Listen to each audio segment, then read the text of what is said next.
Today on BNN, a man was tickled to death in the streets of Clearwater. Scientists have proven that Smurfs turn purple when choked, and the horrific events of C-Day are brought to light as we go face to face with Chloriformatic himself.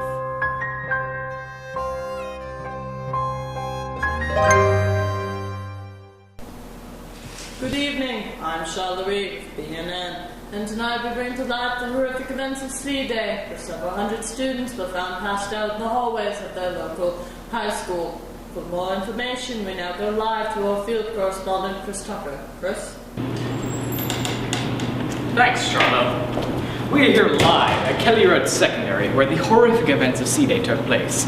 C-Day is also known as Chloroform Day and happened on December 3rd, 2012, where over 200 students and staff were chloroformed. We shall delve deeper into this event and also research it, and we shall also try to get an exclusive interview with the Chloriformatic. Let's go.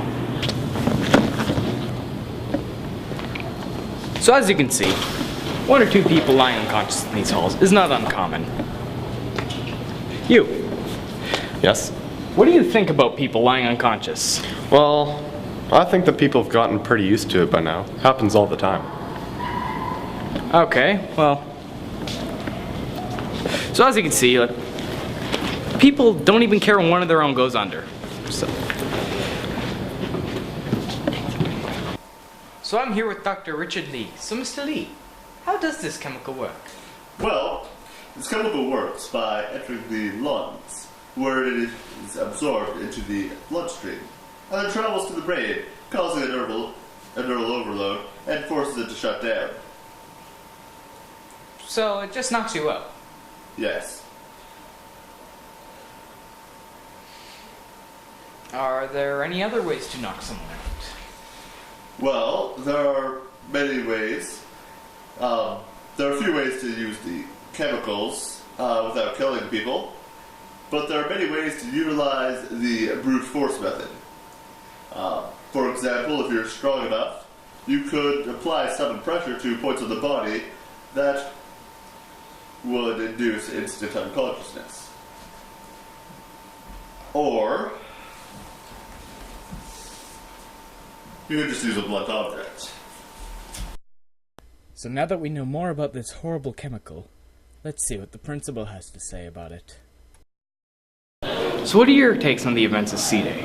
Well, I would have hoped that he would have directed his, instability towards those students that more commonly cause problems in the school. Are you encouraging this kind of behavior? Oh, no. That's not what I'm saying. What I'm saying is if he happens to have another episode, it would just be nice if he would focus his chloroforming on those students that aren't so concerned about their academics. What you're saying is you want to use the Chloriformatic as a threat to the kids who don't work. Is that right?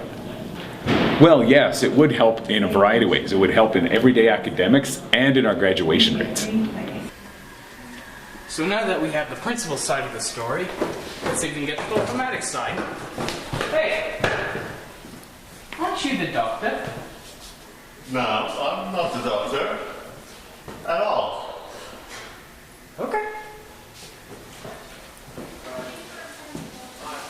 So, how did this all start? Well, my parents weren't nice. How so? I don't want to say. They just dropped me down the stairs several times. Oh, dear God. Why would they do that? They didn't know what protection was. They didn't want me. They didn't want me. They still don't want me. Do you think that they dropped you down the stairs because they loved you? Yeah, they dropped me down the stairs several times because they loved me. Now, I think that's the same as hate. So why did you start chloroforming? Well, I just want people to feel the same I felt my entire life. Have you tried talking it over with somebody? I have, and they always end up falling asleep. Why? Because, they keep on asking me questions, and I couldn't help myself.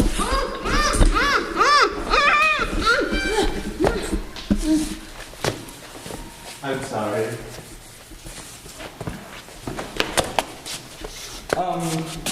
So that's the news for you. Back to you, Charlotte. Well, he looks like he's having fun. When we get back from break, we'll go into why Smash turned purple when choked.